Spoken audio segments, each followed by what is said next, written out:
C'est tous ensemble qui peut du. Car c'est tous ensemble qu'on va gagner. Lycéens, étudiants, chômeurs, salariés. C'est tous ensemble qu'il faut lutter. Car c'est tous ensemble qu'on va gagner. Qu'elle soit pauvre, Mulguet ou pas, on s'en fout cette fois. on n'en veut pas. Donc qu'elle soit promulguée ou pas. Cette loi, on n'en veut pas. Qu'elle soit promulguée ou pas. Cette loi, on n'en veut pas. Donc qu'elle soit promulguée ou pas. Révolution sociale et libertaire qui sauve la misère et donne la colère. Révolution sociale et libertaire. Révolution sociale et libertaire. Les révolutionnaires et on est jeunes. Les révolutionnaires et on est jeunes.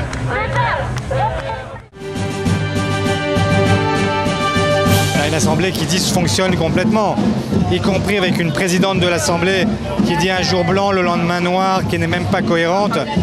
C'est terrible d'avoir le sentiment d'une soumission à ce point à Jupiter, en fait, à quelqu'un qui s'est pris pour le seul maître du pays, et de voir des parlementaires qui lui sont complètement soumis et qui acceptent de renoncer à tout pouvoir pour faire plaisir au chef. On est passé progressivement d'une crise sociale à une crise démocratique avec un président de la République qui refuse que le Parlement vote et puisse donner son avis sur une réforme essentielle puisqu'elle touche à l'avenir de tous les Français. Vous avez senti ce président est en train d'abuser son pouvoir pour dénier la démocratie? Oui, en fait, on a un président qui aujourd'hui estime que la Constitution lui donne la capacité de faire ce qu'il veut dès lors que c'est légal. La réalité, c'est que le général de Gaulle, qui est l'auteur de cette Constitution, avait lui une autre lecture des institutions. Il avait fait le choix de ne jamais opposer la question de la légalité avec la question de la légitimité.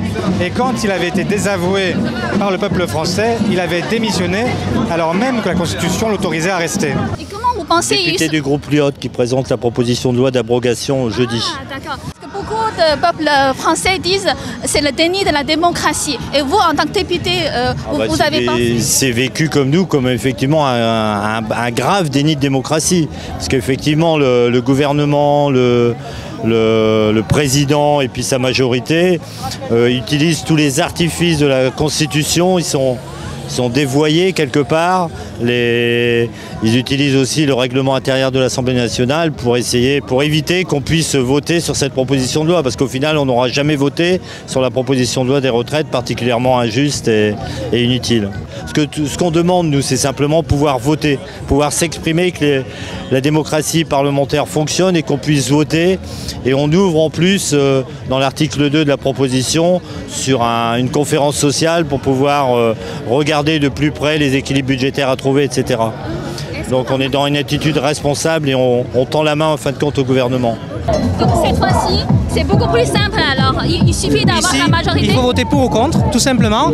Et si les gens votent pour notre proposition de loi, la réforme des retraites est annulée. Voilà. Okay. Vous êtes combien signataires? De signataires, je ne sais pas, mais à la limite, c'est pas très important. Il y a notre groupe, les 21, mais le plus important, c'est qui va la voter ou pas. Mais la vraie question aujourd'hui, c'est est-ce qu'on va pouvoir voter? C'est la grande question. Vous savez pas? Non, la présidente de l'Assemblée nationale ne s'est pas encore positionnée. Si elle nous laissera ou pas voter, c'est tout l'enjeu de cette manifestation.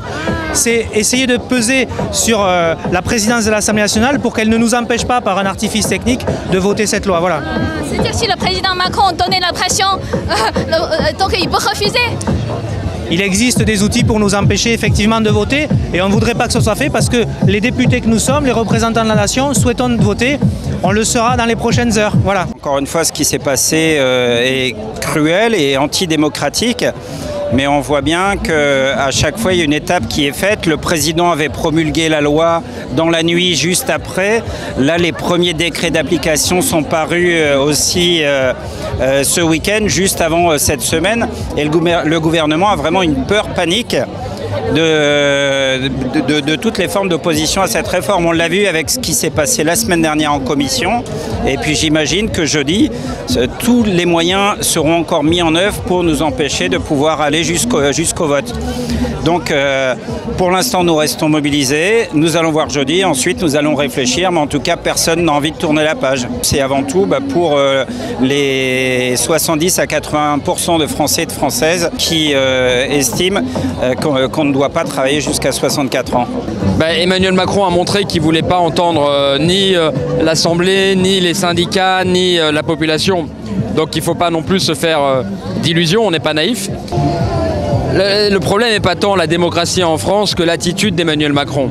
C'est-à-dire qu'avec le même texte, vous pouvez avoir une pratique très respectueuse de la démocratie, des syndicats.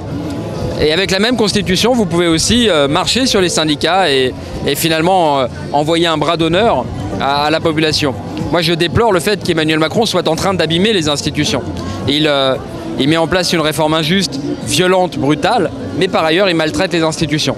Si le pays a été brutalisé, si on a eu des grèves, si on a eu un sentiment de délitement social, c'est Emmanuel Macron qui en porte l'entière et l'unique responsabilité. Son gouvernement est à ses ordres, il a choisi de brutaliser le pays, c'est Emmanuel Macron qui est le seul responsable.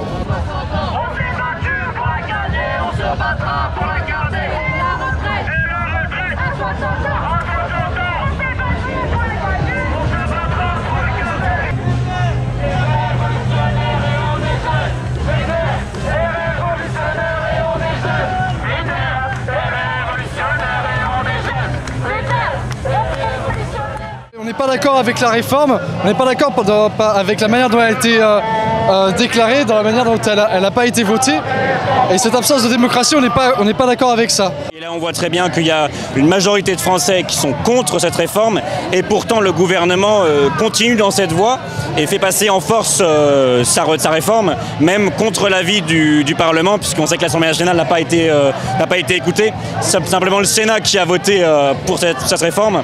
Et là, encore une fois, avec une proposition du groupe Lyotte pour abroger la réforme, on voit que les macronistes ont usé de tactiques parlementaires, juridiques, qui visent juste à ce qu'on ne puisse pas avoir de vote sur cette réforme.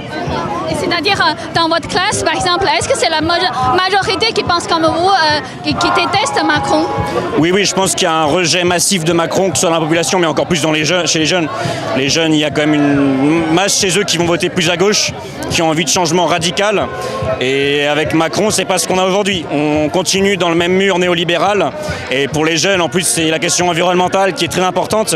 Et c'est pas avec Macron qu'on va réussir, parce que Macron, c'est du capitalisme à tout va, et on continue dans la même voie. Alors pour nous, il faut une bifurcation qui soit totale et concrète. Et vous pensez que ce type de mobilisation peut vraiment continuer? Parce que certains disent que c'est la dernière fois. C'est possible, malheureusement. C'est peut-être une défaite, on verra bien, mais c'est vrai que là, ça semble verrouillé en fait de toutes parts. Mais au moins, on aura gagné le fait de mobiliser les gens et de créer quelque chose. Parce que moi, dans la ville d'où je viens, je ne suis pas parisien, on a créé un premier mouvement étudiant, un premier mouvement des jeunes lycéens aussi, on a créé des bases en fait pour continuer ensuite et faire quelque chose de plus gros. Et je pense du coup que c'est ça qu'on a gagné avec cette mobilisation-là.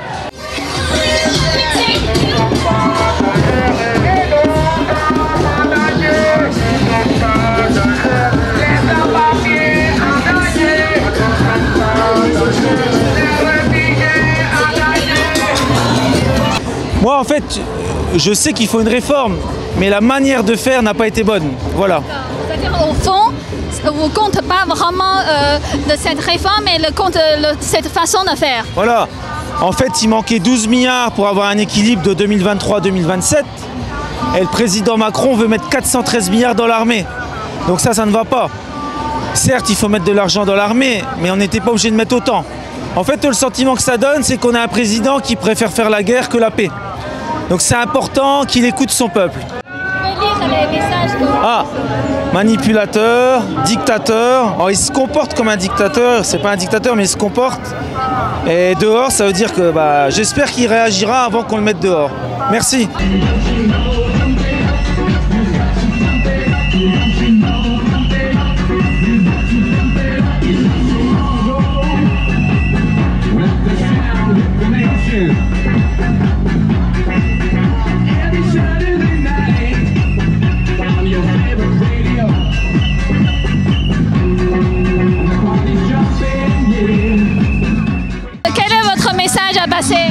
Ah, il nous a appelés les Gaulois réfractaires, donc Obélix en Gaulois réfractaire, c'était l'idéal.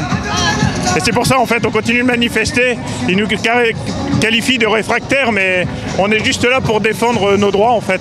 Qu'est-ce qui ne va pas dans votre métier? Ah, ce qui ne va pas dans le métier, c'est que tenir jusqu'à 64 ans, ça va être compliqué, en fait. Je suis de la métallurgie, et dans la métallurgie, il y a des métiers pénibles. On a allégé les critères, et ça va être compliqué de tenir jusqu'à 64 ans. Et en fait, tout ça, c'est des travailleurs qui sont fiers de défendre leurs droits. Et on est toujours là, en fait. Donc nous, on est là pour représenter, on est des syndicalistes, et on est là pour défendre les travailleurs. Et ça vous avait choqué de tout ce qui s'est passé depuis 5 mois, là? C'est un vrai déni de démocratie. Regardez, tout le monde qui a, il ne nous écoute pas.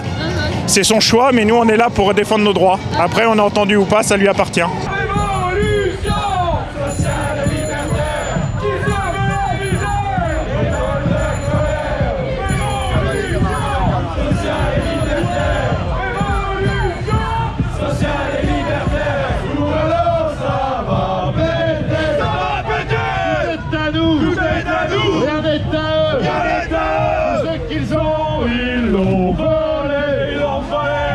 Partage des richesses, partage du temps de travail, ou alors ça va péter, Je m'appelle Noël Lapierre, je suis président d'un nouveau mouvement politique, le MPI7, qui est basé dans le département des Ardennes. Vous voulez organiser une marche, c'est ça? Il y a une grande marche qui va partir du département des Ardennes, d'un lieu où il y a la statue de Jeanne d'Arc et une statue du général Chanzy, entre autres. Donc c'est un lieu historique de passage. Jeanne d'Arc est passée là-haut. Donc il y a un grand mouvement de paix qui va partir de cet endroit-là, dans les Ardennes, un mouvement de paix pour la paix, et qui va regrouper des dizaines de milliers de personnes, et qui va venir investir Paris, certainement sur le mois de juillet. Donc c'est une marche de 9 jours. Pourquoi cette marche pour la paix? À votre avis aujourd'hui, qu'est-ce qui est en train de se passer? Vous croyez que les gens sont heureux aujourd'hui? Non. Donc on a envie que tout soit remis à plat aujourd'hui. On a envie que le peuple soit entendu. Parce qu'il n'est pas écouté, il n'est pas entendu. Donc vous voulez marcher pendant 9 jours, c'est ça dans le Voilà, il y a des gens qui vont marcher moins, il y a des gens qui vont marcher plus. Mais c'est une marche pendant au moins minimum 9 jours pour investir Paris. Pour investir des lieux stratégiques dans Paris et ne plus en bouger jusqu'à destitution de ce gouvernement-là qui est corrompu. Et vous participerez? Oui, bien sûr, on participe puisque ça va partir de toute la France pour bien vous expliquer. Donc aujourd'hui, le seul problème qu'il y a, c'est M. Macron et sa politique, pas de droite, de gauche. Donc c'est une minorité de gens qui décident pour la grande majorité du peuple. Aujourd'hui, les syndicats ici qu'il y a ne représentent rien. C'est le peuple français qui a 54% de Français qui n'ont pas voté. Et c'est la colère qui monte par rapport au prix, par rapport à la guerre qui fait peur, l'inflation, le chômage, la précarité, la pauvreté, la retraite, ce n'est que rien, c'est pas grand-chose. Le plus important, c'est la guerre qui se prépare là et toutes les conséquences qu'il y a déjà maintenant. Les Français, ils en ont marre. Parce qu'aujourd'hui, vous le voyez, la société, pas que les Français, dans tous les pays du monde, on veut la paix. Mais ces gouvernements, l'ordre mondial, aujourd'hui, ils font tout pour se mettre les peuples contre. On a tous envie de paix avec tous les peuples. Mais ils organisent le chaos complet, de faim, de la famine en Afrique, des guerres en Europe, dans le monde qui se préparent. Et on n'en veut pas de ça. Nous, on veut vivre dans un monde meilleur et plus juste. Alors on sera présent et on dit très bien à M. Macron, moi je suis juriste, que je connais très bien la Constitution. Il y a l'article 68, on peut le destituer, mais les parlementaires ne le feront pas parce qu'ils sont tous dans la même magouille. Ils n'ont pas de courage de le faire politiquement. Sinon, ils peuvent le faire demain matin. Alors nous viendrons à Paris et bloquer, sans violence, et on fera ce qu'on appelle des révolutions silencieuses.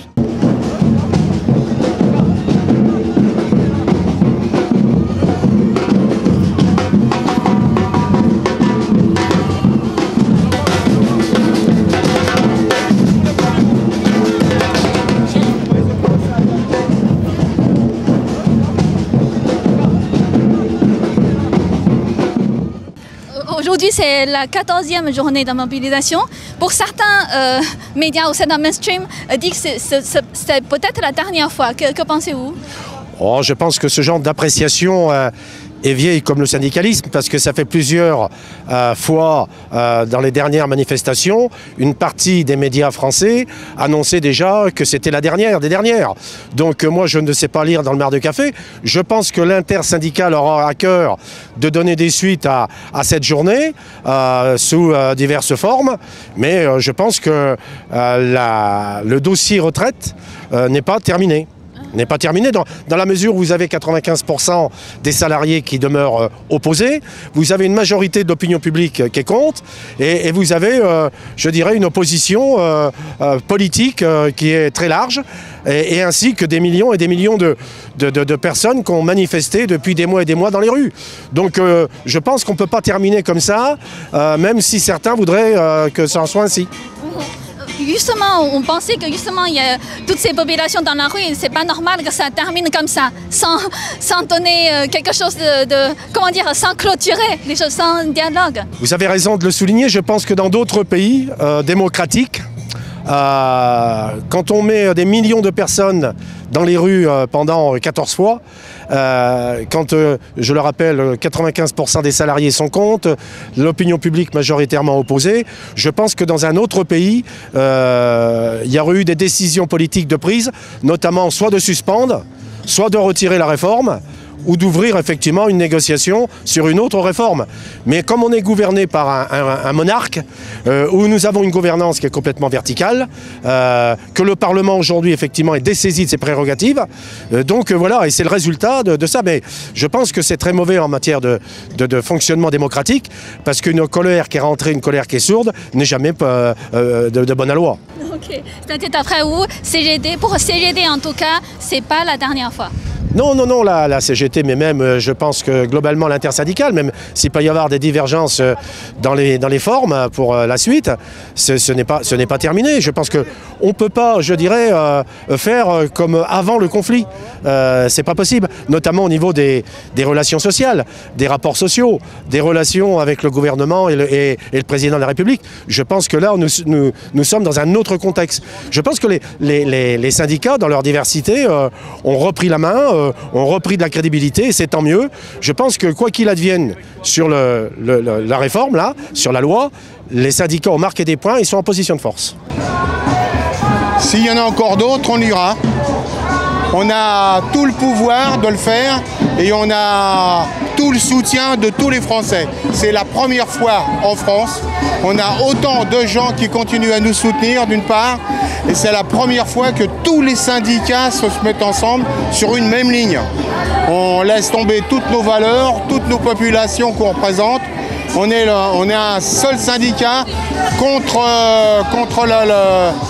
la dictature de Macron, sans plus. Pour la qualification de dictature de Macron, vous êtes vraiment sûr de ce mot? Alors la différence avec les autres pays qui sont en dictature, c'est qu'on ne nous répond pas par les armes ou par les chars, mais quand vous avez quelqu'un qui n'écoute pas ni le peuple, ni les Français, ni les gens qui représentent le peuple, ni les députés, ni les sénateurs, ni personne, pour moi c'est de la dictature, c'est-à-dire qu'on demande l'avis de personne, donc c'est un dictat. Et de toute façon, c'est une cicatrice qui va rester longtemps dans le cœur des Français.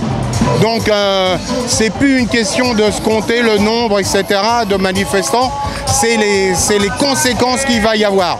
On n'a jamais vu un refus aussi méprisant. Et là, on subit simplement une personne. Donc c'est un bébé dictateur.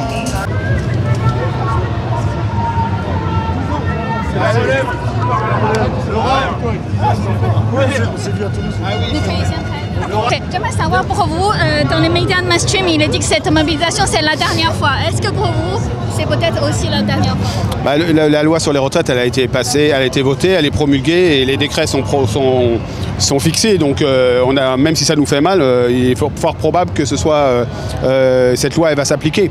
Et donc il était important qu'on continue de dire qu'on était en désaccord et en colère. Mais il y a d'autres combats qui nous attendent sur la question des salaires, sur la question des conditions de travail. Et pour cela, il fallait aussi qu'on fasse une démonstration de force. C'est ce qu'on a fait aujourd'hui.